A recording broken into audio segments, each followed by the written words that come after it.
Well, I was born in a very loving home. My parents took us to church from when we were little, and yeah, I think it was a holiday club actually that I gave my life to God. But my parents have always been incredible examples of Christians, and my dad's been a really loving father. So, well, for me, I also grew up in a home with Christian parents, and yeah, so from a small age went to school, Sunday school and that sort of thing. But then, when I got to university, so God sort of wasn't that important to me anymore.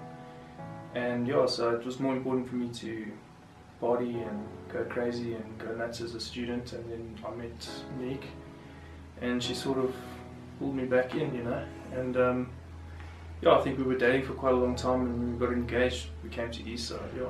And then that's sort of how the journey started for me. Bruce used to be one of my English teachers in high school, and I know that he's a great pastor, so he was preaching here and we decided to come and check out the church. And from the first time that we came here, everyone was so friendly and welcomed us, and we just felt like it was a little home.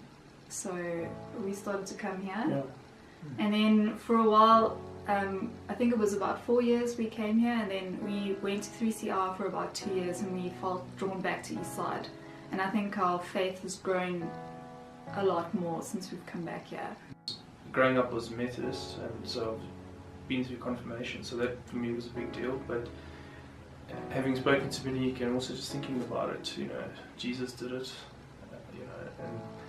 and Rian also mentioned that it's sort of, you're saying goodbye to the old life and the new life, you're taking on the new life. And I feel we've been through quite a bit in the last few years, and I think it's nice to show that we're getting rid of the old baggage, and I feel drawn to it now. Like, I think it's something I need to do. It's a good statement to make. The last 3 years have been really rough for us because we had an armed robbery in our house. Warren was shot twice, and we sort of held it together, went for counselling, and Eastside was a really big support for us there. But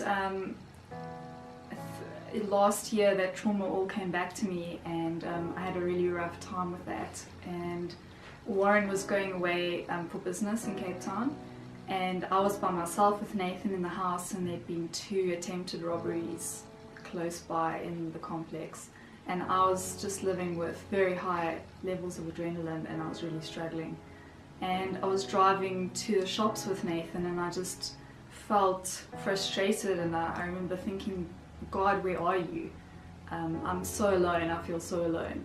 And in that instant I had this amazing experience where I felt God saying to me, you are not alone, I'm right here in the car next to you.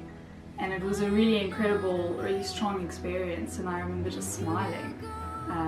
And I felt His presence with me, and even though the road was still difficult after that, I went through severe depression and went for trauma counselling again, and I just felt like my faith just grew in leaps and bounds from that. And apparently people have come up to me and said that they've been really touched by my story, and they feel like they can be honest about things that they've been through because I've been brave about telling people my story. And it's just exciting for me to be able to touch other people's lives and draw them into the Church of God.